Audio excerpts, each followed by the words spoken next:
സ്വർഗലോകത്തേക്ക് പോകാൻ ഒരു ആഗ്രഹം വേണം. വകുലാ മിൻഹാ റഗദൻ ഹൈതു ശിഅ്തുമാ, ആദമേ ഹവ്വ, നിങ്ങൾക്ക് വേണ്ട വിധം യഥേഷ്ടം നിങ്ങൾ ഇവിടെ തിന്നോളൂ, നിങ്ങൾ കുടിച്ചോളൂ, എല്ലാം ചെയ്തോളൂ. പക്ഷേ വലാ തഖറബാ ഹാദിഹി ശജറ, ഈ വൃക്ഷത്തിന്റെ അരികത്തേക്ക് വരരുത് കേട്ടോ, അത് തിന്നരുത്. ഫതകൂനാ മിനൽ ളാലിമീൻ, അത് തിന്നുകഴിഞ്ഞാൽ നിങ്ങൾ സ്വശരീരങ്ങളോട് അതിക്രമം പ്രവർത്തിച്ചവരായി മാറിപ്പോകും. അതുകൊണ്ട് നിങ്ങൾ അത് ചെയ്യരുത്. എന്താണ് അല്ലാഹു ഇങ്ങനെ പറയാനുള്ള കാരണം? ആദം നബി അലൈഹിസ്സലാം ആ വിലക്കപ്പെട്ട കനി കഴിച്ചില്ലായിരുന്നുവെങ്കിൽ നമ്മളൊക്കെ സ്വർഗത്തിലാകുമായിരുന്നു എന്ന് നമുക്ക് വ്യാമോഹിക്കാൻ കഴിയുമോ? കഴിയോ? ഇല്ലല്ലോ. എന്തേ? ആദം നബിയെ പടക്കുന്നത് തന്നെ ഭൂമിക്ക് വേണ്ടിയല്ലേ? അല്ലാഹു അങ്ങനല്ലേ മലക്കുകളോട് പറഞ്ഞത്, ഇന്നി ജാഇലുൻ ഫിൽ അർളി ഖലീഫ, മലക്കുകളെ ഞാൻ ഭൂമിയിലേക്ക് എൻ്റെ ഒരു പ്രതിനിധിയെ അയക്കാൻ ഉദ്ദേശിക്കുന്നു. ആ പ്രതിനിധി ഭൂമിയിലേക്ക് വരേണ്ട ആളാണ്, ആകാശത്ത് സ്വർഗലോകത്ത് ജീവിക്കേണ്ട ആളല്ല.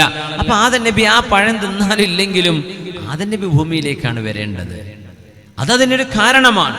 പക്ഷേ ഭൂമിയിലേക്ക് വരുമ്പോൾ അള്ളാഹുവിന്റെ നിയമങ്ങളുണ്ട്. ഇവിടെ അള്ളാഹുവിന്റെ നിയമങ്ങൾ രണ്ടെണ്ണമാണ് പ്രത്യക്ഷത്തിൽ. ഒന്ന് ചെയ്യുക, മറ്റൊന്ന് ചെയ്യരുത്. നിസ്കരിക്കണം, കള്ളുടിക്കരുത്. നോമ്പെടുക്കണം, മയക്കുമരുന്ന് അടിക്കരുത്. ഹജ്ജ് ചെയ്യണം, പുണ്യവാസം ചെയ്യരുത്. സകാത്ത് കൊടുക്കണം, തിന്മയിലേക്ക് സമ്പത്ത് ചെലവഴിക്കരുത്. ഇങ്ങനെ ചെയ്യുക, ചെയ്യരുത്. ഈ രണ്ട് അല്ലാഹുവിന്റെ നിയമങ്ങൾക്ക് ഒരു പ്രാക്ടീസ് നൽകുകയായിരുന്നു സ്വർഗലോകത്ത്. അതുകൊണ്ടാണ് വകുലാ മിൻഹാ, നിങ്ങൾ തിന്നുക എന്ന് പറയുന്നത് ഒരു കൽപ്പനയാണ്, ഒരു കൽപ്പന. വലാ തഖറബാ, ഈ വൃക്ഷത്തിന്റെ അരികത്തേക്ക് നിങ്ങൾ വരരുത് എന്നത് ഒരു നിരോധനമാണ്. അപ്പൊ ഒരു കൽപ്പനയും ഒരു നിരോധനവും ആദം നബിക്ക് കൊടുത്തു. എന്തേ? ഒരുപാട് കൽപ്പനകളും ഒരുപാട് നിരോധനങ്ങളും ഈ ഭൂമിയിൽ ഉണ്ടാകും. അതിൻ്റെ ഒരു പ്രാക്ടീസ് നൽകുകയായിരുന്നു സ്വർഗത്തിൽ. നോക്കണം, ഒരുപാട് സൗകര്യങ്ങളുണ്ട്. ഒന്ന് ചെയ്യരുത് എന്ന് പറഞ്ഞപ്പോഴേക്ക് മഹാനായ ആദം നബി അലൈഹിസ്സലാം ടെംപ്റ്റഡ് ആയിപ്പോയി. അങ്ങനെയാണല്ലോ, പിശാച് വഴിതെറ്റിക്കാൻ വേണ്ടി ഉദ്ദേശിച്ചു. ആ അപകടത്തിൽ അവർ പെട്ടുപോവുകയാണ്. സുബ്ഹാന ജല്ല ജലാലുഹു. ഇബ്ലീസ് വന്നു ആദം നബി അലൈഹിസ്സലാമിനെ സമീപിച്ചു. അത് സാധ്യമല്ലെന്ന് കണ്ടപ്പോൾ ഹവ്വ റളിയല്ലാഹു അൻഹയെ നിരന്തരം പ്രലോഭിപ്പിച്ചു. അവൻ പറഞ്ഞു, വഖാല മാ നഹാകുമാ റബ്ബുകുമാ അൻ ഹാദിഹി ശജറ ഇല്ലാ അൻ തകൂനാ മലകൈനി ഔ തകൂനാ മിനൽ ഖാലിദീൻ. നിങ്ങളോട് അല്ലാഹു അത് കഴിക്കരുത് എന്ന് പറഞ്ഞത് എന്തുകൊണ്ടെന്നറിയുമോ? നിങ്ങൾ ആ പഴം കഴിച്ചാൽ നിങ്ങൾ മാലാഖമാരായി മാറും, പിന്നെ മരിക്കൂല. ഔ തകൂനാ മിനൽ ഖാലിദീൻ, അല്ലെങ്കിൽ നിങ്ങൾ ചിരഞ്ജീവികളായി മാറും, ഒരിക്കലും മരിക്കാത്ത മനുഷ്യരാകും. അല്ലെങ്കിൽ നിങ്ങൾ മലക്കുകളായിട്ട് മാറും. അത് ഉണ്ടാവാതിരിക്കാനാണ് നിങ്ങളോട് തിന്നരുത് എന്ന് പറഞ്ഞത്. പോയി കഴിച്ചോളൂ എന്ന് നിരന്തരം ഹവ്വാ ബീവിയോട് പറഞ്ഞപ്പോ ഹവ്വാ ബീവി റളിയല്ലാഹു അൻഹാ ഭർത്താവിനെ നിർബന്ധിക്കുകയാണ് ഉണ്ടായത്. ഭാര്യയും ഭർത്താവും ഒരുപോലെ നന്മയിലേക്ക് വരണം. പക്ഷേ ഒരാൾ വഴിതെറ്റിയാൽ അടുത്ത ആളത് വഴിതെറ്റാൻ കാരണമാകും. എത്രയോ ഭർത്താക്കന്മാർ നല്ല ഭാര്യമാരാൽ നന്നായിട്ടുണ്ട്. എത്രയോ മോശപ്പെട്ട പെണ്ണുങ്ങൾ നല്ല ഭർത്താക്കന്മാരാൽ നന്നായിട്ടുണ്ട്. രണ്ടുപേരും നന്നാവുമ്പോൾ ആ വീട് നന്മയുടെ വീടാണ്, അവിടെ സന്തോഷമുണ്ട്. മനുഷ്യൻ പിശാചി പറയുന്നത് നമ്മളൊക്കെ അനുസരിക്കുന്നുണ്ടല്ലോ. എങ്ങനെ? നമ്മൾ പറയും, എന്റെ അയൽവാസി ഇങ്ങനെ പറഞ്ഞോലോ ആ വാട്സപ്പ് ഗ്രൂപ്പില്, അങ്ങനെ പറഞ്ഞോ നിന്നോടോ, അപ്പൊ പിന്നെ വോയിസ് ക്ലിപ്പിംഗ് അയച്ചു കൊടുക്കലായി. അല്ലെങ്കിൽ കല്യാണത്തിന് കണ്ടപ്പോ നിന്നെ പറ്റി ഇങ്ങനെ, എന്റെ അയൽവാസിയോ അങ്ങനെ പറഞ്ഞിട്ടുണ്ടാകണമെങ്കിൽ അതിന്റെ കാരണം ഇന്നതാണ്, എന്നെ നാണം കെടുത്താനാണ് പറഞ്ഞത്, കാണിച്ചു കൊടുക്കാം. ഇത് ഇബ്ലീസ് പറഞ്ഞപ്പോഴേക്കും നമ്മൾ വിശ്വസിച്ചു. പിന്നെ നമ്മൾ അയൽവാസിയോട് തെറ്റി, പിണങ്ങി, മുമ്പുള്ള സഹകരണം നിർത്തിവെച്ചു. കണ്ടാൽ മുഖം വീർപ്പിച്ചു പോകലായി. എവിടേക്കെങ്കിലും പോകുമ്പോ ദാ ഞങ്ങൾ പോകുന്നുണ്ട് കേട്ടോ എന്ന് പറഞ്ഞിരുന്നു, ഇപ്പൊ മിണ്ടാറില്ല. എന്തേ? ഇബ്ലീസ് നമ്മളോട് പറഞ്ഞു, അവരാ പറഞ്ഞത് ഇന്നത് ഉദ്ദേശിച്ചുകൊണ്ട് പറഞ്ഞതാ. അവൻ പറഞ്ഞത് നമ്മളങ്ങ് വിശ്വസിച്ചു അല്ലേ? കണ്ണു ചിമ്മണം എന്ന് അല്ലാഹു പറയുമ്പോൾ പിശാച് പറഞ്ഞു, ഒന്ന് കണ്ണു ചിമ്പിയില്ലെങ്കിൽ എന്താ, ആ സൗന്ദര്യം ഒന്ന് നോക്കിയെങ്കിൽ എന്താ, എന്ത് സംഭവിക്കാൻ, ഒരു നോട്ടം കൊണ്ടൊക്കെ നിന്റെ ഈമാൻ അങ്ങ് പോകുമോ, നീ അങ്ങ് നോക്കിക്കോ. പിന്നെ അവനതിന് അഡിക്റ്റായി മാറുകയാണ് ഉണ്ടാകുന്നത്. മ്യൂസിക് ഉപയോഗിച്ചുള്ള പാട്ടുകള്, മ്യൂസിക്കിന്റെ ഉപയോഗം. അപ്പൊ ആ ഉസ്താദ് പറഞ്ഞല്ലോ അത് പറ്റും, കുഴപ്പമില്ല, എന്നാ പിന്നെ നമ്മൾ മുമ്പരപ്പങ്ങ് കൂടാ. പക്ഷേ പ്രാമാണികമായ പ്രമാണബദ്ധമായിട്ട് ഈ വിഷയത്തെ സമീപിച്ചു കഴിഞ്ഞാൽ അതിന് ഹലാൽ വൽക്കരിക്കാൻ കഴിയൂല. എന്നാലും തുടങ്ങി വെക്കുക, കേട്ടു നോക്കുക. അങ്ങനെ ഒരാൾ പറഞ്ഞിട്ടുണ്ടല്ലോ, അയാൾ പറഞ്ഞതും കേട്ടു നോക്കുക. നമുക്ക് അത് വെച്ചിട്ടങ്ങ് അടിച്ചു പൊളിക്കാം. അത് ലൈസൻസ് ആണല്ലോ. പഴുതുകൾ തേടി നടക്കുക. എങ്ങനെയെങ്കിലും നമ്മുടെ ശരീരം ആഗ്രഹിക്കുന്നിടത്തേക്ക് നിയമത്തെ കൊണ്ടുവരാം. പിശാച് നമ്മളോട് പറയുന്നത് നമ്മൾ കേൾക്കുന്നുണ്ട്. ആ കേട്ടതിന് പിറകെ അവൻ പിന്നെ മറ്റു വെസ്റ്റേൺ മ്യൂസിക്കുകളായി, റോക്ക് മ്യൂസിക്കുകളായി, റാപ്പ് കേൾക്കാനായി. പിന്നെ ഉറങ്ങുന്നതും ഉണരുന്നതും ഹെഡ്ഫോൺ വെച്ചിട്ടാണ്. ഉറക്കത്തിലേക്ക് പോകുന്നത് മ്യൂസിക്കിലൂടെയാണ്. മിസ്മാർ, മ്യൂസിക്കിന്റെ ഉപകരണങ്ങൾ, അത് ഓരോന്നും ഹബീബായ നബി തങ്ങൾ പറഞ്ഞുവല്ലോ, അത് പിശാചിന്റെ ഖുർആനാണ്. അല്ലാഹുവിന്റെ വചനവും പിശാചിന്റെ വചനവും ഒരു ഹൃദയത്തിൽ ഒരു നേരത്ത് ഒരുമിക്കുകയില്ല. അങ്ങനെയാണ്. നാളെ നമുക്കൊക്കെ അതാണ് അംഗീകരിക്കാൻ ഇച്ചിരി പ്രയാസം. എന്നാലും പറയും, അങ്ങനെ ഒരാൾ പണ്ട് അങ്ങനെ ഉപയോഗിച്ചിട്ടുണ്ടല്ലോ ആ ഒരു സൂഫി സംഗീതത്തിൽ.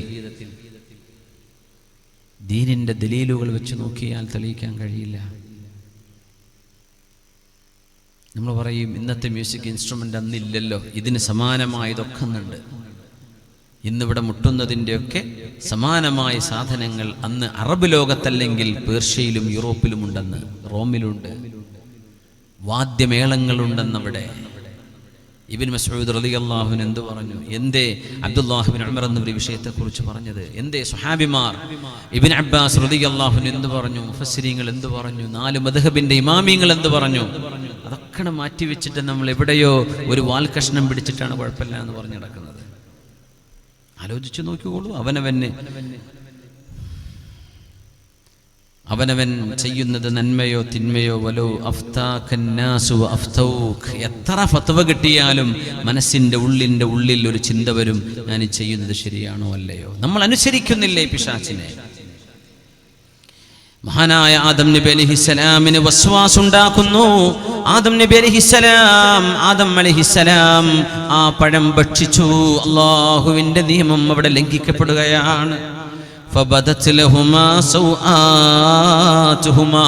അവരുടെ ഗുഹ്യ സ്ഥാനങ്ങൾ അവർന്ന് വെളിവാകുകയാണ്. ശരീരത്തിലെ വസ്ത്രങ്ങൾ നീങ്ങിക്കഴിഞ്ഞു. സ്വർഗത്തിലെ ആഭരണങ്ങൾ, അള്ളാഹു നൽകിയ സ്വർഗീയ ആഭരണങ്ങൾ, സ്വർഗീയ വസ്ത്രങ്ങൾ എല്ലാം ശരീരത്തിൽ നിന്ന് നീങ്ങുകയാണ്. ആ വസ്ത്രം, ആ ഭക്ഷണം അകത്തേക്ക് ചെന്നതോടുകൂടെ ആദ്യം നടന്നത് പിശാച് മനുഷ്യന്റെ രഹസ്യഭാഗം കാണുകയാണ് ഉണ്ടായത്. നോക്കണം, ആദ്യത്തെ ക്രൈം, ആ ക്രൈമിന്റെ ആദ്യത്തെ പരിണിത ഫലം ന്യൂഡിറ്റിയാണ്. മനുഷ്യന്റെ നഗ്നത കാണുക എന്ന വലിയൊരു അപകടമാണ്.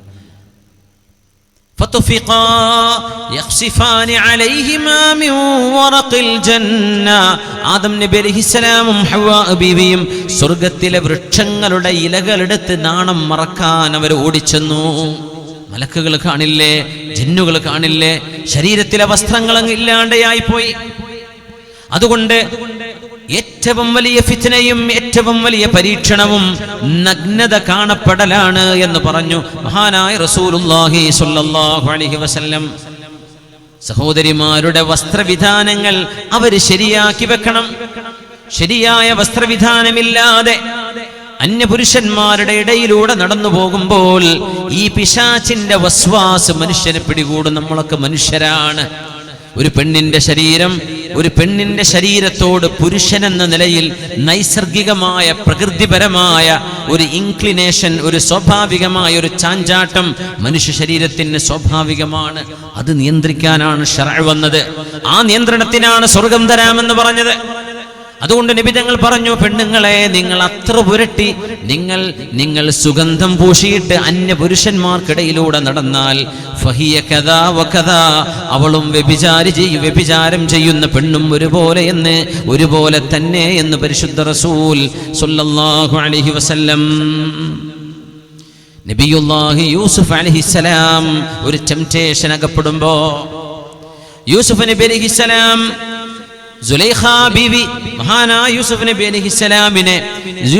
അലൈഹിസ്സലാമിനെ ഹറാമിലേക്ക് വ്യഭിചാരത്തിലേക്ക് ക്ഷണിച്ചപ്പോൾ യൂസുഫ് നബി അലൈഹിസ്സലാം ഒരാള് വിളിച്ചു പറയുന്നത് കേൾക്കുന്നു. ആരോ യൂസുഫ് അലൈഹിസ്സലാമിനെ വിളിച്ചു പറയുന്നു, യാ യൂസുഫ്, യൂസുഫേ ലാ തസ്നി, യൂസുഫേ നിങ്ങൾ വ്യഭിചരിക്കരുതേ. ഫഇന്ന മൻ സനാ, ആരെങ്കിലും വ്യഭിചരിച്ചാൽ കത്വാഇരില്ലദി അലൈഹി റീഷുൻ നുതിഫ റീഷുഹു, ചിറകുകളുള്ള ഫെദറുള്ള തൂവലുകളുള്ള ഒരു പക്ഷി, ആ പക്ഷിയുടെ തൂവലുകൾ അങ്ങ് പറിച്ചു കളഞ്ഞാൽ ആ പക്ഷിയുടെ ശരീരം നമ്മൾ കാണുന്നത് എങ്ങനെയോ അതുപോലെയാണ് യൂസുഫേ, നിങ്ങൾ വ്യഭിചരിച്ചാൽ ഒരു പക്ഷിയുടെ മനോഹരമായ ശരീരത്തിന്റെ തൂവലുകൾ പിഞ്ഞു പറഞ്ഞു പോകുന്ന പോലെ യൂസുഫേ നിങ്ങൾ ആ പക്ഷി പോലെയാകും. നിങ്ങളുടെ ഇസ്സത്ത് നഷ്ടപ്പെടും, നിങ്ങളുടെ അലങ്കാരം നഷ്ടപ്പെടും. നിങ്ങളുടെ അലങ്കാരം എന്നത് ചാരിത്രശുദ്ധിയാണ്. അതുകൊണ്ട് ലാ തസ്നി വലഖദ് ഹമ്മത് ബിഹി വഹമ്മ ബിഹാ ലൗലാ അർആ ബുർഹാന റബ്ബി. അല്ലാഹു നൽകുന്ന നിർദ്ദേശം യൂസുഫ് നബി അലൈഹിസ്സലാമിന് അവിടെ നൽകപ്പെടുകയാണ് ഉണ്ടായത്. അതുകൊണ്ട് ടെംപ്റ്റേഷനുകൾ അതിജീവിക്കാൻ നമുക്ക് സാധിക്കണം. അല്ലാഹു നമുക്കതിന് തൗഫീഖ് നൽകട്ടെ. ആമീൻ യാ റബ്ബൽ ആലമീൻ. ലാ യൻദുറു الرجل ഇലാ ഔറത്തി الرجل, ഒരു ആണും ഒരാണിന്റെ രഹസ്യഭാഗങ്ങൾ കാണരുത്. എന്നിട്ട് പറഞ്ഞു വൽ ഫഖിദു ഔറ, ഒരു പുരുഷന്റെ കാലിന്റെ തുടഭാഗം ഔറത്താണ്. ഞങ്ങൾ പറഞ്ഞു സല്ലല്ലാഹു അലൈഹി വസല്ലം, പുക്കിളിന്റെയും മുട്ടിന്റെയും ഇടയിലുള്ള ഏത് ഭാഗവും ഔറത്താണ്. സുജൂദിലൊക്കെ പോകുമ്പോൾ ഷെഡിയൊക്കെ ഇങ്ങനെ താത്തി കാണിച്ചിട്ട് സുജൂദ് ചെയ്യുന്നതിൻ്റെ അവസ്ഥ എന്താ? നിസ്കാരത്തിൽ നടക്കുമ്പോൾ പേൻ്റൊക്കെ കൊണ്ട് താഴേക്ക് വലിച്ചിട്ട് ഒരു മനുഷ്യന്റെ ബാക്കിന്റെ ഓൾമോസ്റ്റ് പകുതിയോളം കാണിച്ചുകൊണ്ട് കൂളായിട്ട് നടക്കാൻ, മനുഷ്യന്റെ ഇന്നർ വെയർ അതൊക്കെ കാണിക്കാൻ പറ്റാത്ത സാധനമാണ് എന്നുപോലും ചിന്തിക്കാത്ത അവസ്ഥയിലേക്ക് ധാർമ്മികതയുടെ പരമമായ പതനം എന്നാണ് ഞാൻ അതിനെ വിളിക്കുന്നത്. ലാ യൻദുറു الرجل ഇലാ ഔറത്തി الرجل വലൽ മർഅതു ഇലാ ഔറത്തിൽ മർഅ, ഒരു പെണ്ണിന്റെ ഔറത്ത് കാണരുത്, ഒരു ആണിന്റെ ഔറത്തും കാണരുത്. പിന്നുണ്ടോ ആണ് പെണ്ണിന്റെ രഹസ്യഭാഗം കാണുന്നത്? പിന്നെയുണ്ടോ ഒരു പെണ്ണ് ഒരു പുരുഷന്റെ രഹസ്യഭാഗം കാണുന്നത്? എത്ര വലിയ കുറ്റമാണ്! തിന്മകളുടെ അഡിക്ഷൻ വന്നു പോകുന്ന കാലമാണിത്.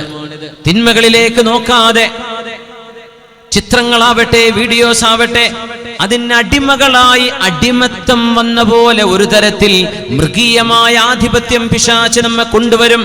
അങ്ങനെ നിരന്തരമായ തിന്മകൾ നമ്മളെ കാണിച്ച് പിശാചുക്കൾ നമ്മുടെ ശരീരത്തിലേക്ക് കയറി കൂടിയിട്ടുണ്ടാവും, നമ്മൾ അറിയുക പോലുമില്ല. കാരണം തിന്മകൾ ചെയ്യപ്പെടുന്നിടത്ത് പിശാചുണ്ട്. ഒരുപക്ഷെ നമ്മുടെ ലാപ്ടോപ്പിൽ, നമ്മുടെ മൊബൈലിൽ, നമ്മുടെ ഡിവൈസുകളിൽ പിശാചിന്റെ സാന്നിധ്യമുണ്ട്, നമ്മൾ അറിയുന്നില്ല. എന്തേ? പിശാചിന് ഇഷ്ടപ്പെടുന്നതാണ് അവിടെ കാണിക്കപ്പെടുന്നത്, അതാണ് നമ്മൾ കാണുന്നത്. അതിലൂടെ പിശാച് നമ്മുടെ ശരീരത്തിലേക്ക് കയറും. നമ്മൾ പറയും അവന് ജിന്നുബാധയുണ്ടായിട്ടുണ്ട്, അവന് ഭ്രാന്ത് പിടിച്ചു എന്ന്. ഒരുപക്ഷെ ചെയ്യുന്ന തിന്മ കൊണ്ട് വരുന്നതാകാം ഇതെന്ന് നമ്മൾ തിരിച്ചറിയണം. അതുകൊണ്ട് കളിക്കുന്നു, നമ്മൾ ഫുട്ബോൾ കളിക്കാൻ, പക്ഷേ ഔറത്ത് കാണരുത്. കാലിന്റെ മുട്ടിന്റെ മേൽഭാഗം കാണാനാവരുത്, അത് കാണപ്പെടരുത്, അത് വെളിവാവരുത്. അത് ശറഇന്റെ നിയമമാണ്. ഫുട്ബോളിന്റെ നിയമം എന്തോന്ന് എനിക്കറിയില്ല, പക്ഷേ ശറഇൽ അങ്ങനെ ഒരു നിയമമുണ്ട്, അത് പാലിച്ചേ പറ്റൂ.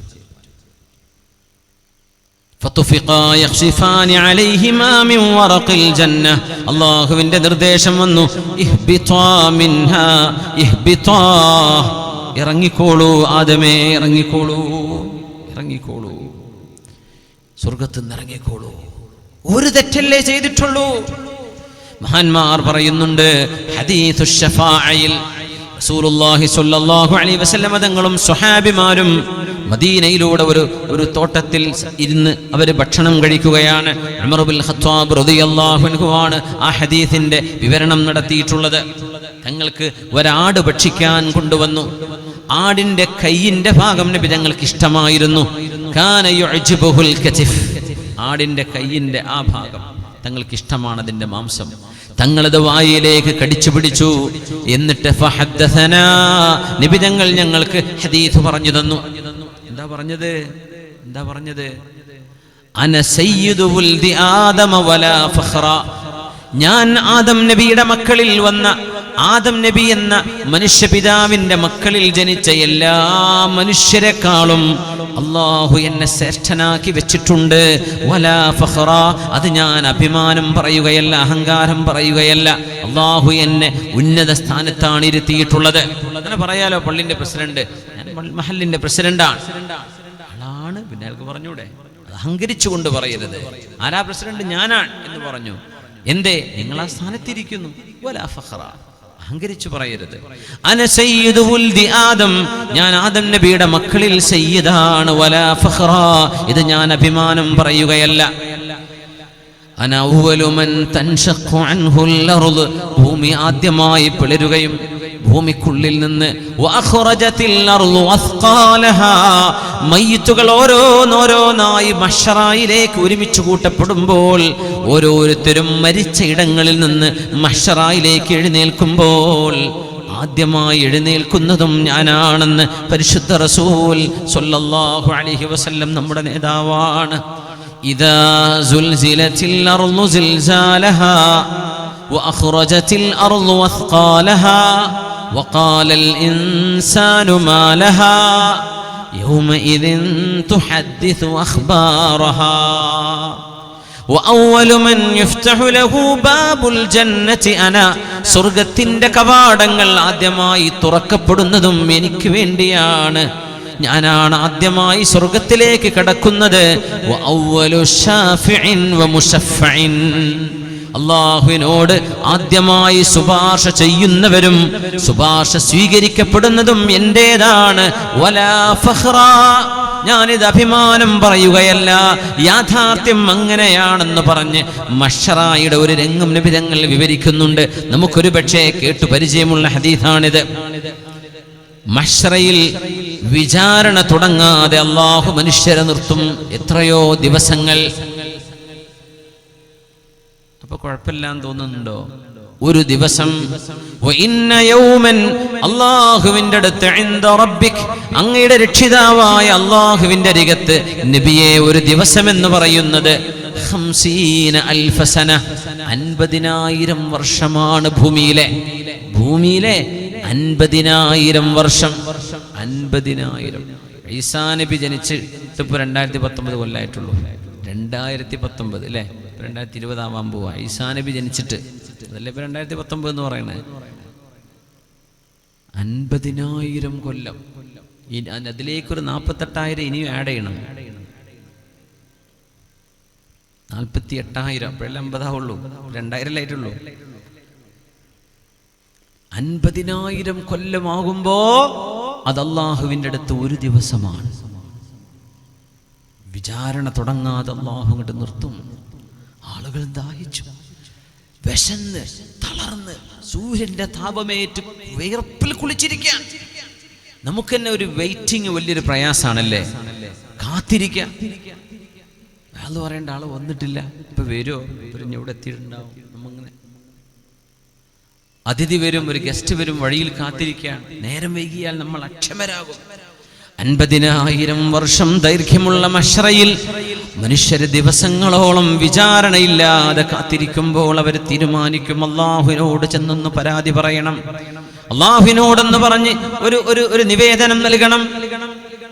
അല്ലാഹുവേ, ഒന്ന് വിചാരണ തുടങ്ങുറപ്പേ.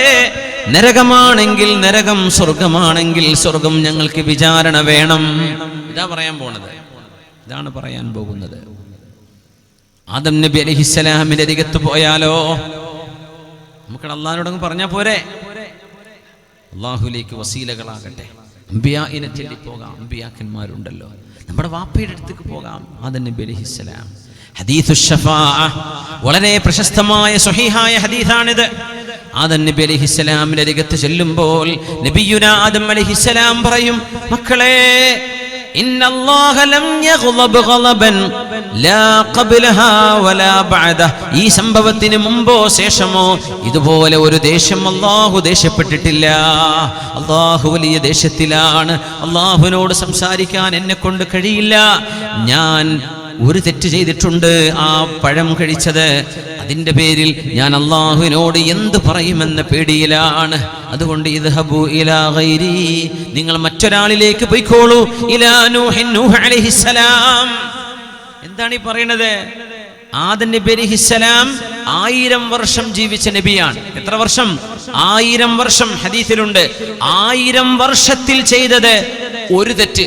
ആ തെറ്റിനെ കുറിച്ച് ഞാൻ പേടിയിലാണ്. നമ്മളോ, ഞാനും നിങ്ങളോ? നമുക്കൊരു പേടിയില്ലല്ലോ. നമ്മൾ പേടിക്കണ്ടേ? 1000 കൊല്ലം ജീവിച്ച മഹാൻ, ഞാൻ ഒരു തെറ്റ് ചെയ്തു പോയിട്ടുണ്ട്, പേടിയിലാണ്, എനിക്ക് അല്ലാഹുവിനോട് പറയാൻ ധൈര്യമില്ല. ഇദ്ഹബു ഇലാ ഗൈരി.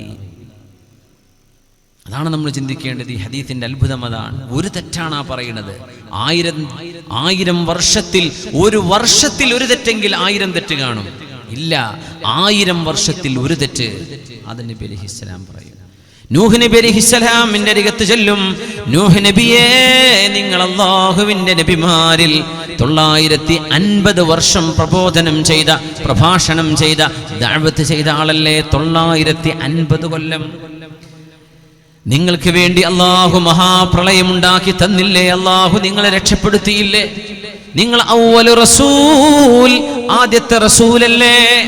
അതുകൊണ്ട് നൂഹ് നബിയെ, റസൂലും നബിയും വ്യത്യാസമുണ്ട്. റസൂൽ പ്രബോധനം നിർബന്ധമാക്കപ്പെട്ടവർക്കാണ് റസൂൽ എന്ന് പറയാ. ആദം നബി അലൈഹിസ്സലാം പ്രബോധനം നിർബന്ധമായിരുന്നില്ല, വഹയുണ്ട്, അങ്ങനത്തെവർക്ക് നബി എന്നാ പറയാ. ആദം നബി അലൈഹിസ്സലാം നബിയാണ്, ഇദ്രീസ് അലൈഹിസ്സലാം നബിയാണ്. പക്ഷെ മൂന്നാമത് വന്ന നൂഹ് നബിയാണ് ആദ്യത്തെ റസൂൽ സല്ലല്ലാഹു അലൈഹി വസല്ലം. വഅലാ റസൂലിനാ സല്ലല്ലാഹു അലൈഹി വസല്ലം. നൂഹ് നബി അലൈഹിസ്സലാം പറയും, അല്ലാഹു വലിയ ദേഷ്യത്തിലാണ്. ഇതുപോലെ ഒരു ദേഷ്യം ഇനി ദേഷ്യപ്പെടാനില്ല. പക്ഷേ ഞാൻ എൻ്റെ മകന് വേണ്ടി പൊറുക്കലിനെ ചോദിച്ചുപോയി. ഒരു അവിശ്വാസിയായി മരിച്ച ഒരാൾ, അല്ലാഹു ഏകനാണെന്ന് വിശ്വസിക്കാതെ, പ്രവാചകനിൽ വിശ്വസിക്കാതെ മരിച്ച ഒരാൾക്ക് പാപമോചനം ചോദിക്കാൻ പാടില്ല. എൻ്റെ മകൻ ഇന്നബിനി മിൻ അഹ്ലി, അല്ലാഹുവേ എൻ്റെ മകൻ കൻആൻ, അവൻ എൻ്റെ ചോരയാണ്, അവൻ എൻ്റെ മോനാണ്. എന്റെ കൺമുമ്പിൽ വെച്ച് മരിച്ച, നോക്കണം, വാപ്പയും മോനും സംസാരിക്കുക, മോനെ അങ്ങോട്ട് കയറ്. ഇല്ലപ്പാ, ഞാൻ കപ്പലിലേക്കില്ല, ഞാൻ നീന്തിക്കൊള്ളാം. സആവി ഇലാ ജബലിൻ യഅസിമുനി മിനൽ മാ, ഞാൻ ആ വെള്ളമെത്താത്ത വിധം ഉയരമുള്ള പർവ്വതത്തിന്റെ മീതേക്ക് നീന്തിച്ചെല്ലാം. അപ്പൊ പറഞ്ഞു നൂഹ് നബി, ലാ ആസിമ മിനല്ലാഹി ഇല്ലാ ഇലൈഹി, ലാ ആസിമൽ യൗമ മിനല്ലാഹി ഇല്ലാ ഇലൈഹി, ഇന്ന് അല്ലാഹുവിലേക്കല്ലാതെ അഭയമില്ല മോനെ, അതുകൊണ്ട് നീ കപ്പലിലേക്ക് വാ. ഫഹാല ബൈനഹുമൽ മൗജു ഫകാന മിനൽ മുഗ്റഖീൻ. ആ വെള്ളം വന്നിട്ട് നൂഹ് നബിന്റെ വാപ്പയുടെ കൺമുമ്പിൽ വെച്ച് മോൻ മരിക്കാൻ. അങ്ങനെ ഉണ്ടോ ഒരു ട്രാജഡി? എത്ര വേദന തോന്നും. കൺമുമ്പിൽ വെച്ച് മരിച്ചു. നമ്മൾ പറയില്ലേ, ആ വേദനയിൽ മഹാനായ നബി തങ്ങൾ ദുആ ചെയ്തു, അല്ലാഹുവേ എൻ്റെ മകനെ നീ പുറത്തു കൊടുക്കണേ. അല്ലാഹുവിനോട് അത് ചോദിക്കാൻ പാടില്ലായിരുന്നു. കാരണം കൻആൻ ഈമാനില്ലാതെ മരിച്ചുവെന്നല്ല, അല്ലാഹു പറഞ്ഞു ഇന്നഹു അമലുൻ ഗൈറു സാലിഹ്, അവൻ തന്നെ ഒരു ദുഷ്പ്രവൃത്തിയാണല്ലോ. അതുകൊണ്ട് ജനങ്ങളെ, അല്ലാഹുവിനോട് പറയാൻ എനിക്ക് ധൈര്യമില്ല, നിങ്ങൾ പൊയ്ക്കോളൂ മറ്റൊരാളിലേക്ക്. ഇദ്ഹബൂ ഇലാ ഖലീലില്ലാഹി ഇബ്രാഹിം അലൈഹിസ്സലാം. അതായിരിക്കുന്നു ഇബ്രാഹിം നബി, അല്ലാഹുവിന്റെ ഖലീലാണ്, ഒറ്റ കൂട്ടുകാരനാണ്. അവിടേക്ക് ചെന്നേക്കൂ. യാ അല്ലാഹ്, 950 കൊല്ലം ദഅവത്ത് ചെയ്തു. അതിന്റെ മുമ്പ് 300 കൊല്ലം ജീവിച്ചു. 950 കഴിഞ്ഞ് വീണ്ടും 400 കൊല്ലം ജീവിച്ചു. മഹാനായ നൂഹ് നബി അലൈഹിസ്സലാം 1500ഓളം വയസ്സ് പ്രായമുണ്ട്. അതിനിടയിൽ ചെയ്ത ഒരു തെറ്റ് എന്ന് പറഞ്ഞുകൂടല്ലോ. എൻ്റെ മോനെ പുറത്തു കൊടുക്കണേ എന്ന് ചോദിച്ചു. അവിശ്വാസിയായ മരിച്ച മോനെ സംബന്ധിച്ച് ആ പാതകത്തിന്റെ പേരിൽ എനിക്ക് അല്ലാഹുവിനോട് സംസാരിക്കാൻ ധൈര്യമില്ല. എന്താ മുഅ്മിനെ ഞാനും നിങ്ങളും വിചാരിച്ചു വെച്ചിരിക്കുന്നത്? നമ്മളൊക്കെ എന്ത് കണ്ടിട്ടാണ്? അള്ളാഹുവിൻ്റെ അടുത്തേക്കുള്ള റെക്കോർഡ് നമ്മൾ തയ്യാറാക്കിയിട്ടുണ്ടോ? പൗരത്വം കൂടെ നിൽക്കട്ടെ. അള്ളാഹിൻ്റെ സ്വർഗത്തിലേക്ക് കടക്കാൻ നമ്മുടെ കയ്യിൽ എന്ത് റെക്കോർഡുണ്ട്? എന്ത് റെക്കോർഡുണ്ട് നമ്മുടെ കൈകളിൽ. നമ്മൾ എങ്ങനെ അള്ളാഹുവിനെ കണ്ടുമുട്ടുന്ന ആളെ. മൂസാ നബി അലൈഹിസ്സലാം, ഇബ്രാഹിം നബി അലൈഹിസ്സലാം പറഞ്ഞു എനിക്ക് പേടിയാണ്, ഞാൻ 3 തവണ ചെറിയ കളവ് പറഞ്ഞിട്ടുണ്ട്. എന്ത് കളവെന്നറിയോ? നബി തങ്ങൾ പറഞ്ഞു, ഇബ്രാഹിം നബി അലൈഹിസ്സലാം പറഞ്ഞ 3 കളവും ഫീ ദാത്തില്ലാ, അള്ളാഹുവിന് വേണ്ടി പറഞ്ഞതാണ്. അല്ലാതെ ലീവ് കിട്ടാൻ വേണ്ടി പറഞ്ഞ നുണയല്ല, അള്ളാഹുവിന് വേണ്ടി പറഞ്ഞ നുണയാണ്. ഏതാണ് ആ നുണ? ഒന്ന്, സ്വന്തം ഭാര്യയെ അക്രമിയായ രാജാവ്, ഈജിപ്ഷ്യൻ ഭരണാധികാരി പിടിച്ചു വെക്കുമെന്ന് കണ്ടപ്പോ ഇതാരാ? ഇതെന്റെ പെങ്ങളാണെന്ന് പറഞ്ഞു. എന്തേ? ഭാര്യ എന്ന് പറഞ്ഞാൽ പിടിക്കും, പെങ്ങളാന്ന് പറഞ്ഞാൽ ഒരു മനസ്സലിവ് വരുമെന്ന് വിചാരിച്ച് ആദൻ നബിയുടെ മക്കൾ എന്ന നിലയിൽ അങ്ങനെ പറയാലോ. അതാണ് ഒരു നുണ. ഹാദാ റബ്ബി, സൂര്യനെ നോക്കിയിട്ട് ഇതെന്റെ റബ്ബാണെന്ന് പറഞ്ഞു. ചന്ദ്രനെ നോക്കി പിന്നെ പറഞ്ഞു അല്ലല്ല, അസ്തമിക്കുന്നത് എന്റെ റബ്ബല്ല എന്ന് തിരുത്തി പറഞ്ഞു. പക്ഷേ അത് പ്രത്യക്ഷത്തിൽ കളവായി തോന്നും. അത് അള്ളാഹുവിനെ പറ്റി പറഞ്ഞു കൊടുക്കാൻ പറഞ്ഞതാണ്. ആരായും ബിംബങ്ങളെ തച്ചുടച്ചത്? ചോദിച്ചു നോക്കൂ. അവിടെ വലിയൊരാൾ വലിയൊരു ബിംബമുണ്ടല്ലോ, ആ ബിംബമായിരിക്കണം തകർത്തത് എന്ന് വ്യംഗ്യമായി സൂചിപ്പിച്ചുകൊണ്ടൊരു വാക്ക് പറഞ്ഞു. ഈ 3 വിഷയമാണ് 200 കൊല്ലം ജീവിച്ച ഇബ്രാഹിം നബിക്ക് പറയാനുള്ളത്. ഈ 3 വിഷയം, ആ 3ഉം അള്ളാഹുവിന് വേണ്ടി പറഞ്ഞതാണ്. അതുകൊണ്ട് എനിക്ക് ധൈര്യമില്ല. നമ്മളോ മുഅ്മിനെ, നമ്മളോ? മൂസാ നബി അലൈഹിസ്സലാം അത് തന്നെ പറയും. ഞാൻ ഒരാളെ അറിയാതെ അബദ്ധത്തിൽ കൊന്നുപോയിട്ടുണ്ട്. കൊന്നതല്ല, പാവപ്പെട്ട ഒരാളെ രക്ഷിക്കാൻ വേണ്ടി അക്രമിയെ പിടിച്ചു മാറ്റിയതാണ്. അയാൾ അവിചാരിതമായി മരണപ്പെട്ടു. അതിന്റെ പേര് ഞാൻ പേടിയിലാണ്. അന്ന് മൂസാ നബി നബിയായിട്ടില്ല അലൈഹിസ്സലാം. ഞാൻ പേടിയിലാണ്. പൊയ്ക്കോളൂ, എനിക്ക് പറയാൻ കഴിയില്ല. ഇലാ റൂഹില്ലാഹി വ കലിമതിഹി ഈസാ, ഈസാ നബിയുടെ അരികത്തേക്ക് പോയിക്കോളൂ. ഈസാ നബിയും പറയും ദാ എന്നെ കൊണ്ട് കഴിയില്ല കേട്ടോ. വലം യദ്കുറു ദംബാ, ഈസാ നബി ഒരു തെറ്റും പറയുന്നില്ല എന്നാണ്. ഞാനൊരു തെറ്റ് ചെയ്തു അതിന്റെ പേരിൽ എന്നല്ല, എനിക്കത് പറയാൻ ഞാൻ അതാളല്ല. അതിനൊക്കെ പറ്റിയ ഒരാളുണ്ട്, മുഹമ്മദ് റസൂലുള്ളാഹ് സ്വല്ലല്ലാഹു അലൈഹി വസല്ലം. അവിടേക്ക് ചെല്ലി, അവിടെയാണ് അതിന്റെ ആള്. തങ്ങൾ പറഞ്ഞു അനലഹ, ഞാനാണത് ചെയ്യാൻ അർഹനായവൻ, ഞാനത് ചെയ്യാം. അല്ലാഹുവിന്റെ അർശിന്റെ താഴത്തുനിന്ന് സുജൂദിൽ വീഴുന്നു മുഹമ്മദ് റസൂലുള്ളാഹി സ്വല്ലല്ലാഹു അലൈഹി വസല്ലം. അതുവരേക്കും അതിനുശേഷമോ ഒരാൾക്കും അല്ലാഹു അറിയിച്ചു കൊടുക്കാത്ത അല്ലാഹുവിന്റെ സ്തോത്രങ്ങളുടെ വചനങ്ങൾ നബിതങ്ങൾ ചൊല്ലുന്നു. അല്ലാഹുവിനോട് പറയുന്നു, റബ്ബേ എന്റെ ഉമ്മത്തികളിൽ പാപികളായ ആളുകൾക്ക് പുറത്തു കൊടുക്കണമേ. അല്ലാഹു പറയുന്നു, യാ മുഹമ്മദ്, മുഹമ്മദ് നബിയേ, ഇർഫഅ റഅസക, തല ഉയർത്തൂ നബിയേ, സൽ തുഅത, ചോദിച്ചോളൂ നൽകപ്പെടാം, വശ്ഫഅ തുശഫഅ, നിങ്ങൾ ആർക്ക് വേണ്ടി റെക്കമെൻഡ് ചെയ്യുന്നുവോ ആ റെക്കമെൻഡ് ഇവിടെ അംഗീകരിക്കപ്പെടും. ചോദിച്ചോളൂ. ഖുൽ യുസ്മഅ, അങ്ങ് പറഞ്ഞോളൂ ഇവിടെ കേൾക്കപ്പെടും. അള്ളാഹുവിന്റെ ഹബീബ് പറയുന്നു, എന്റെ ഉമ്മത്തികളെ, വൻപാപികൾക്ക് നോക്കണം. അവിടെ തങ്ങൾക്ക് സ്വന്തം ഭാര്യമാരെ ഓർക്കാം, മക്കളെ ഓർക്കാം, കുടുംബത്തെ പറയാം. അല്ല, എന്റെ ഉമ്മത്തികൾ, അതാണ് മുഹമ്മദ് റസൂലുള്ളാഹി സ്വല്ലല്ലാഹു അലൈഹി വസല്ലം. എന്റെ ഉമ്മത്തികൾക്ക് പൊറുക്കണേ നബിയെ, ഞാൻ പൊറുക്കാം. നരകത്തിന്റെ അവകാശികളായി കിടക്കുന്ന ആളുകളിൽ അങ്ങയുടെ ഉമ്മത്തികളിലെ വൻപാപികളെ നിങ്ങൾ എടുത്തു കൊണ്ടുപോന്നോളൂ. മോചിപ്പിക്കപ്പെടുകയാണ്. പിന്നെയും നബി തങ്ങൾ യദ്ഹബു യസ്ജുദു തഹ്തൽ അർശി, വീണ്ടും അർശിന്റെ താഴെ പോയി സുജൂദ് ചെയ്യുന്നു. പറയുന്നു, അല്ലാഹുവേ, അല്ലാഹുവേ, എൻ്റെ ഉമ്മത്തികളിൽ ഒരു കടക് മണിയോളം, ഒരു ബാർലിയുടെ മണിയോളം ഈമാനുള്ള ആളുകളെ ഒന്ന് രക്ഷപ്പെടുത്താൻ അനുമതി തരണം. അല്ലാഹു പറയും, നബിയേ തല ഉയർത്തിക്കോളൂ, അത് ചെയ്തോളൂ. നരകത്തിന്റെ അവകാശികളായി കിടക്കുന്ന ഒരു ബാർലി മണിയുടെ, ഗോതമ്പ് മണിയുടെ അത്രേ ഈമാനുള്ളൂ. പോരിൻ ഇവരെ കൊണ്ടുപോരുന്നു. പിന്നെ നബി തങ്ങൾ വീണ്ടും സുജൂദിൽ പോകുന്നുണ്ട്. ശഫാഅത്തിന്റെ ഹദീസുകൾ നോക്കിയാൽ കാണാൻ കഴിയും. പിന്നെ പറയും, അല്ലാഹുവേ, ഒരു കടക് മണിയുടെ അത്ര ഈമാനുള്ളവരെ ഞാൻ രക്ഷപ്പെടുത്തിക്കോട്ടെ എൻ്റെ ഉമ്മത്തികളെ. ചെയ്തോളൂ നബിയേ. പിന്നെയും പറയും, അല്ലാഹു അതിലും താഴെ ഒരു ഘടകമണിയിലും താഴെ ഈമാനുള്ളവരെ രക്ഷപ്പെടുത്തിക്കോട്ടെ എന്നും പറഞ്ഞ് അവരെയും രക്ഷപ്പെടുത്താൻ പറയും. എന്നിട്ട് അല്ലാഹു യഖ്ബിദു ഖബ്ലതൻ, അല്ലാഹു ഒരു പിടി ആളുകളെ അല്ലാഹുവിന്റെ റഹ്മത്ത് കൊണ്ട് മോചിപ്പിക്കുന്നു എന്ന് നബി തങ്ങൾ പറഞ്ഞ മനോഹരമായ ഹദീസ്.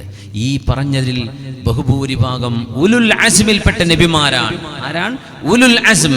5 നബിമാരാണ് ഉലുൽ അസ്മിൽപ്പെട്ടത്. നബിയുല്ലാഹി നൂഹ് അലൈഹിസ്സലാം, ഇബ്രാഹിം അലൈഹിസ്സലാം, മൂസ അലൈഹിസ്സലാം, ഈസ അലൈഹിസ്സലാം, വ നബിയുനാ മുഹമ്മദുൻ റസൂലുള്ളാഹ് സ്വല്ലല്ലാഹു അലൈഹി. ഈ 5 നബിമാരും കൂട്ടത്തിൽ ആദം നബിയും 6 പേരാണ് അള്ളാഹുവിനോട് സംസാരിക്കാൻ ധൈര്യമില്ല എന്ന് പറയുന്നത് അമ്പിയാക്കളിലെ VVIPകളാണ്. VVIPകൾ പറയുന്നത് ജീവിതത്തിൽ സംഭവിച്ച ഒരു തെറ്റിനെ കുറിച്ചാണ്. അല്ലെങ്കിൽ 2 ഇബ്രാഹിം നബി അലൈഹിസ്സലാം 3 എന്ന് പറഞ്ഞു 200 കൊല്ലത്തിന് ആയുസ്സിനിടയിൽ. ആ VVIPകൾക്ക് ധൈര്യമില്ലെങ്കിൽ സാധാ നബിമാരുടെ പേടി എന്ന് എത്രയാണ് നോക്കണം. ഈ ഉലുൽ അസ്മിന് ഇത്ര പേടിയാണ്, അപ്പൊ സാധാ നബിമാർക്ക് എത്ര പേടിയാണ്? അങ്ങനെയാണെങ്കിൽ അള്ളാഹിന്റെ ഔലിയാക്കന്മാർ എത്ര പേടിയിലാണ്, അള്ളാഹുവിന്റെ ശുഹദാക്കൾ എത്ര പേടിയിലാണ്, ആലിമീങ്ങൾ എത്ര പേടിയിലാണ്, സ്വാലിഹീങ്ങൾ എത്ര പേടിയിലാണ്. പിന്നെ നമ്മൾ സാധാരണക്കാരുടെ അവസ്ഥ എന്താണ്? മഹാന്മാർ ആദം നബി അലൈഹിസ്സലാമിന്റെ ചരിത്രം പറഞ്ഞുകൊണ്ട് പറയും, അള്ളാഹുവിനെ സംബന്ധിച്ച് നിങ്ങൾ എന്താണ് വിചാരിക്കുന്നത്? ഒരു തെറ്റുകൊണ്ടാണ് ആദം നബി അലൈഹിസ്സലാം സ്വർഗത്തിൽ നിന്ന് ഭ്രഷ്ട് നൽകപ്പെട്ടതെങ്കിൽ നമ്മളൊക്കെ എത്രമേൽ തെറ്റുകൾ ചെയ്തു കൂട്ടിക്കൊണ്ടിരിക്കുമ്പോൾ അള്ളാഹു നമ്മളോട് ഇറങ്ങിപ്പോയിക്കോളൂ എന്ന് പറയുമോ എന്ന് പേടിക്കണം. കഴിഞ്ഞില്ല. നബിയുല്ലാഹി മൂസ അലൈഹിസ്സലാമിന്റെയും ഖിദ്ർ നബി അലൈഹിസ്സലാമിന്റെയും ചരിത്രം പറഞ്ഞിടത്ത് 3 തവണ മൂസാ നബി അലൈഹിസ്സലാം ചോദ്യങ്ങൾ ചോദിച്ചു. ചോദിക്കരുത് എന്ന് പറഞ്ഞിരുന്നു ഖിദ്ർ അലൈഹിസ്സലാം. പക്ഷേ വിജ്ഞാനം നേടാനുള്ള ജിജ്ഞാസ കൊണ്ട് മഹാനായ മൂസാ നബി അലൈഹിസ്സലാം ചോദിച്ചു, എന്തേ ഖിദ്ർ നബിയെ നിങ്ങൾ ഇങ്ങനെ ചെയ്തത്? എന്താ പറഞ്ഞത്? ഹാദാ ഫിറാഖു ബൈനി വബൈനിക്. നബിയെ ഇനി എൻ്റെ കൂടെ നടക്കണ്ട. 3 തവണ ചോദിച്ചപ്പോ ഖിദ്ർ നബി അലൈഹിസ്സലാം നമുക്ക് പിരിയാമെന്ന് പറഞ്ഞു. 3 തെറ്റിന് അള്ളാഹുവിനോട് എത്ര തെറ്റാ നമ്മൾ ചെയ്തുകൊണ്ടിരിക്കുന്നത്. അള്ളാഹു നമ്മളോടൊക്കെ ഗുഡ് ബൈ പറഞ്ഞിട്ടുണ്ടായിരിക്കോ? ഗുഡ് ബൈ എന്നല്ല, പൊയ്ക്കോ എന്ന് നമ്മളോട് പറഞ്ഞിട്ടുണ്ടായിരിക്കുമോ? നമ്മൾ പേടിക്കണം. ആലോചിച്ച് നോക്കി, 3 തെറ്റ്, ഒരു തെറ്റ് അള്ളാഹു പുറത്തില്ല. അപ്പൊ നമ്മളൊക്കെ ചെയ്യുന്നു. അള്ളാഹുവിനോട് ഇസ്തിഗ്ഫാറിനെ ചോദിക്കും. അള്ളാഹു നമുക്ക് പുറത്തു തരട്ടെ, അള്ളാഹു നമുക്ക് പുറത്തു തരട്ടെ, അള്ളാഹു നമുക്ക് പുറത്തു തരട്ടെ. തസ്ലു الذنوب إلى الذنوب وترتجي نزل النعيم وفوز خلد واحد ونسيت إن الله أهبط آدم من جنة المأوى بذنب واحد. മനോഹരമായ വരികളാണ്. تصل الذنوب إلى الذنوب وترتجي نعما نزل النعيم وفوز خلد واحد. തെറ്റുകൾക്ക് മേൽ തെറ്റുകൾ ചെയ്തുകൊണ്ടിരിക്കുകയും പാപങ്ങൾക്കുമേൽ പാപങ്ങൾ, എന്നിട്ട് മോഹിക്കുകയാണ് സ്വർഗം കിട്ടുമെന്ന്. എന്ത് മോഹായത്! ونسيت أن الله أهبط آدم من جنة المأوى بذنب واحد. നീ മറന്നുപോയോ ജന്നത്തുൽ മഅവയിൽ നിന്ന് ആദം നബി അലൈഹിസ്സലാമിനെ ഹവ്വാ ബീവിയെ ഭൂമിയിലേക്ക് ഇറക്കിയത് ഒരു തെറ്റ് കാരണം കൊണ്ടാണ്. തെറ്റിന് മേൽ തെറ്റുകൾ ചെയ്തിട്ട് പാപമോചനം ചോദിക്കാതിരിക്കുകയാണോ? നബിയുന ആദം അലൈഹിസ്സലാം ഹബത ഫിൽ ഹിന്ദ്, ഇന്ത്യയിലാണ് ഇറങ്ങിയത് എന്ന് അല്ലാമ ഇബ്നു അബ്ബാസ് റളിയല്ലാഹു അൻഹുമാ. സ്വർഗ്ഗത്തിൽ നിന്ന് ഇറങ്ങിയപ്പോ ആദം അലൈഹിസ്സലാം ഇറങ്ങിയത് ഇന്ത്യയിലാണ്. അപ്പൊ ഇത് നമ്മുടെ ജന്മനാട് തന്നെയാണ്, എല്ലാ മനുഷ്യരുടെയും ജന്മനാടാണ്. മനുഷ്യന്റെ ആദിപിതാവ് നബിയുന വസയ്യിദുന വ അബൂന ആദം അലൈഹിസ്സലാം ഇന്ത്യയിലാണ് ഇറങ്ങിയത്. വരുമ്പോ കയ്യിലൊരു സ്വർഗത്തിലെ വടിയുണ്ടായിരുന്നുവെന്നാണ്. അതുകൊണ്ടാണ് ഇന്ത്യയിൽ നിന്ന് കിട്ടുന്ന സുഗന്ധം ആ വടി കാരണമാണെന്ന് മുഫസ്സിരീങ്ങൾ രേഖപ്പെടുത്തിയിട്ടുണ്ട്. ആസാമിലൊക്കെ ഇഷ്ടംപോലെ ഊതിന്റെ മരങ്ങളുണ്ട്, സുഗന്ധമുള്ള മരങ്ങൾ. ഇന്ത്യയിൽ നിന്ന് വരുന്ന ഊത്, കംബോഡിയയിൽ നിന്ന് ഊത് വരുന്നുണ്ട്, ശ്രീലങ്കയിൽ നിന്ന് വരുന്നുണ്ട്. ശ്രീലങ്കയൊക്കെ പണ്ട് ഇന്ത്യന്റെ ഭാഗമാണ്, അത് ഇന്ത്യയായിരുന്നു. പഴയകാലത്തെ ഇന്ത്യയാണ്, പഴയകാലത്തെ സിലോൺ അന്ന് ഇന്ത്യയുടെ ഭാഗമായിരുന്നുവല്ലോ അത്. അതുകൊണ്ട് ഇന്ത്യയിൽ നിന്ന് വരുന്ന സുഗന്ധമുള്ള മരം ഊതായിരിക്കാം, അല്ലാഹു ആലം. അങ്ങനെ സുഗന്ധമുണ്ടാവാൻ കാരണം ആദം അലൈഹിസ്സലാമിന്റെ കൈകളിൽ അന്ന് സ്വർഗത്തിന്റെ വൃക്ഷത്തിന്റെ ഒരു കമ്പുണ്ടായിരുന്നു. ആ കമ്പോടുകൂടെയാണ് ഞാൻ പറയല്ല, ഇബ്നു അബ്ബാസ് റളിയല്ലാഹു അൻഹുമാ ഖുർആന്റെ മുഫസ്സിർ, അവരുടെ കൈകളിൽ സ്വർഗത്തിലെ ഒരു മരത്തിന്റെ കമ്പുണ്ടായിരുന്നു. അതുകൊണ്ട് ഇവിടെ സുഗന്ധമുള്ള വൃക്ഷങ്ങളുണ്ട് ഇന്ത്യയിൽ. അവർ പറഞ്ഞു അമ്മാ ഹവ്വാ, മുഫസ്സിരീങ്ങൾ ഫഹബതത് ബിജദ്ദ. ഹവ്വാ ബീവി ഇറങ്ങിയത് ജിദ്ദയിലാണ്. ജിദ്ദയിലെ ടൗണിൽ തന്നെയുള്ള മഖ്ബറയിലുണ്ട് മഖ്ബറത്തു ഉമ്മിന ഹവ്വാ. അത് ഇപ്പോഴുണ്ടോയെന്നറിയില്ല, ഞാനത് കണ്ടിട്ടുണ്ട്. ഇനിയിപ്പം ബോർഡ് മാറ്റിയിട്ടുണ്ടോയെന്നറിയില്ല. നമ്മുടെ ഉമ്മയായ ഹവ്വാ ബീവിയുടെ ഖബർ. ജിദ്ദയിലൊക്കെ താമസിച്ച ഒരുപാട് ആളുകളാണ് നമ്മുടെ സദസ്സിലിരിക്കുന്ന ആളുകൾ. ഹവ്വാ ബീവി ജിദ്ദയിലാണ് ഇറങ്ങിയത്. ആദം നബി അലൈഹിസ്സലാം ഇന്ത്യയിലാണ് ഇറങ്ങിയത്. യാ അല്ലാഹ്, മഹാനായ നബിയുല്ലാഹി ആദം അലൈഹിസ്സലാം ഭൂമിയിലേക്ക് ഇറങ്ങുമ്പോൾ ഇവിടെ പരീക്ഷണങ്ങളുണ്ട്. അതാണ് പറയേണ്ടത്, അതാണ് ചിന്തിക്കേണ്ടത്. വകുലാ മിൻഹാ റഗദാ, ഇഷ്ടം പോലെ തിന്നോളൂ എന്ന് സ്വർഗ്ഗലോകത്ത് നിന്ന് ആജ്ഞയുണ്ടായപ്പോ ഭൂമിയിൽ വന്നാൽ ഇനി അത് നടക്കാൻ പോകുന്നില്ല. ഭൂമിയിൽ കഷ്ടപ്പാടുണ്ടാവും, വലിയ കഷ്ടപ്പാടുണ്ടാവും. അങ്ങനെ കേൾക്കാൻ ഇഷ്ടപ്പെടാത്തതൊക്കെ കേൾക്കേണ്ടി വരും. അതാണ് നമ്മളിപ്പോൾ കേട്ടുകൊണ്ടിരിക്കുന്നത്. അതൊക്കെ ഇതിന്റെ ഭാഗമാണ്. It's a part of the trial. Allah പരീക്ഷണം നൽകുന്നു എന്ന് പറഞ്ഞ ജീവിതമാണിത്. ഇത് സ്വർഗമല്ല. ഒരു മുസ്ലിമിനെ സംബന്ധിച്ചിടത്തോളം ഇത് ജയിലിന് തുല്യമായ ജീവിതമാണ്. ഇവിടെ എന്ത് ആസ്വാദനമുണ്ടായാൽ തന്നെയും അങ്ങനെയാണ്. അതല്ലേ ഇസ്ലാം ജന്നത്തുൽ കാഫിരി സിജ്നുൽ മുഅ്മിനി വജന്നത്തുൽ കാഫിർ. ഒരു മുസ്ലിമിന്റെ ജയിലും ഒരു അവിശ്വാസിയെ സംബന്ധിച്ചിടത്തോളം ഇത് സ്വർഗമാണ്, ഈ ലോകം. അതുകൊണ്ട് അവർക്ക് ഇവിടത്തെ ഏത് ആസ്വാദനവും സ്വർഗമാണ്. എന്തേ? അത് കഴിഞ്ഞാൽ കിട്ടുന്ന ശിക്ഷയിലേക്ക് നോക്കിയാൽ നമുക്ക് ഇവിടെയുള്ള എന്തും നരകതുല്യമാണ്, ജയില് തുല്യമാണ്. എന്തേ?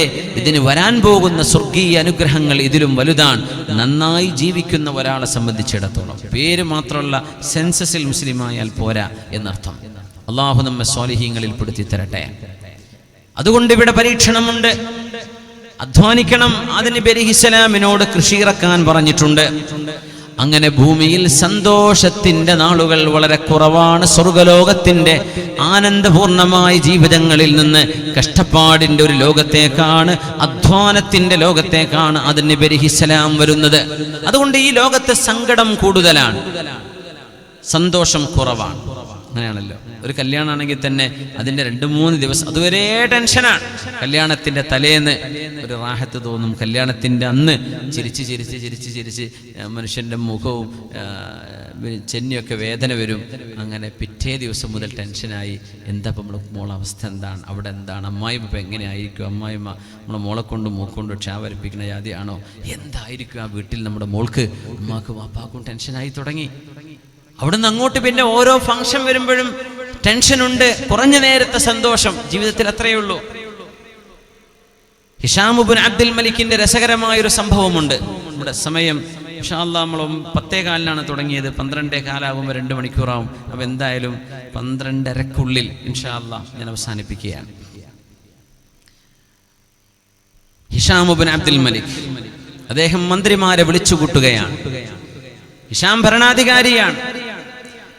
അദ്ദേഹം ചോദിച്ചു മന്ത്രിമാരോട്, ഞാൻ അധികാരം ഏറ്റെടുത്ത ഒരുപാട് വർഷങ്ങൾ, ഇതിൽ നമ്മൾ സന്തോഷിച്ച ദിവസങ്ങൾ എത്രയുണ്ട് എന്ന് കൂട്ടി നോക്കണേ എന്ന് പറഞ്ഞു. അപ്പോൾ അധികാരമേറ്റ ദിവസം, അധികാരത്തിന് സ്വീകരണം കിട്ടിയ ദിവസം, അങ്ങനെ സ്വീകരണം ഏറ്റുവാങ്ങിയത്, വിവാഹം, സദ്യകൾ, വലിയ വലിയ പ്രോഗ്രാമുകൾ, അങ്ങനെ വർഷങ്ങളോളം ഭരണം നടത്തിയ ഹിഷാം ഇബ്നു അബ്ദുൽ മലിക്കിന്റെ ജീവിതത്തിൽ സന്തോഷത്തിന്റെ ദിനങ്ങളായി എണ്ണാൻ കിട്ടിയത് 13 യൗമൻ, ആകെ 13 ദിവസം. 13 ദിവസമാണ് വർഷങ്ങൾക്കിടയിൽ സന്തോഷം മാത്രമുണ്ടായ ദിവസങ്ങൾ.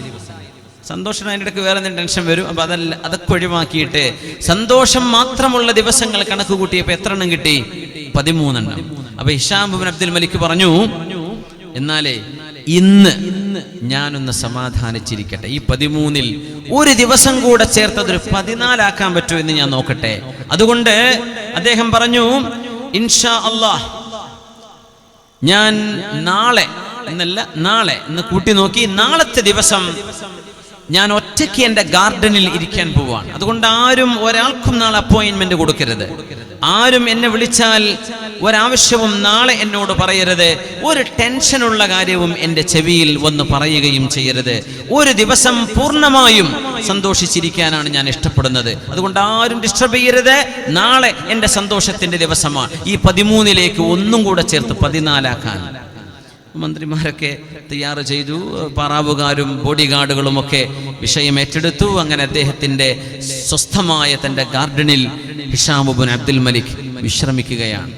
നേരം വെളുത്തു, ഒരു ടെൻഷനും ആവരുത്, ഒരാളും ഒരു ടെൻഷനും എന്ന് പറയുന്നത് എന്നെ കേൾപ്പിക്കുകയും ചെയ്യരുത്. റെഡി റെഡി, രാജാവ് പറയുന്ന പോലെ. 10 മണിയായി, 12 ഉച്ച കഴിയാൻ നോക്കുകയാണ്. അപ്പോൾ അദ്ദേഹത്തിൻ്റെ മുമ്പിലേക്ക് ഒരു അമ്പ് വന്ന് വീഴുന്നു. തൻ്റെ മുമ്പിൽ അമ്പ് വന്ന് വീണപ്പോ അദ്ദേഹം അങ്ങ് ഞെട്ടിപ്പോയി. നോക്കുമ്പോ ആ അമ്പിന്റെ മീതെ ചോരപ്പാടുണ്ട്. ചോരയുള്ള ഒരു അമ്പ് തൻ്റെ കാലിന്റെ തൊട്ടു മുമ്പിൽ വന്ന് വീണിരിക്കുകയാണ്. അദ്ദേഹം ആ അമ്പെടുത്തു. നോക്കുമ്പോ ഈ തോട്ടത്തിന്റെ മതിലിന്റെ തൊട്ടിപ്പുറത്ത് 2 വീട്ടുകാര് തമ്മിൽ ശണ്ട കൂടി അവര് പരസ്പരം അമ്പെയ്തപ്പോ ഒരുത്തന്റെ ശരീരത്തിൽ തട്ടിയ അമ്പാണ് ഇദ്ദേഹത്തിന്റെ മുമ്പിൽ വന്ന് വീണത്. സമാധാനം പോയോ? പോയി. ഉച്ചവരെ കിട്ടിയുള്ളൂ. അങ്ങനെ അദ്ദേഹം പറഞ്ഞു, വലാ യൗമുൻ വാഹിദ് മാ നസ്ലമു മിനൽ മശാകിൽ. പ്രശ്നങ്ങളില്ലാത്ത ഒരു ദിവസം പോലും ഇല്ലല്ലേ. ഇന്നെങ്കിലും ഒരു സമാധാനത്തിൽ ഇരിക്കണമെന്ന് വിചാരിച്ചപ്പോ അപ്പുറത്തുനിന്ന് ഒരു അമ്പ് വന്ന് മുമ്പിലേക്ക് വീണു, ചോരപ്പാടുള്ള അമ്പ്. ഒരു ദിവസം പോലും പൂർണ്ണമായും സന്തോഷിക്കാൻ കഴിയുന്നില്ലല്ലേ. ഈ ലോകം അങ്ങനെയാണ്, ഈ ലോകം അങ്ങനെയാണ്.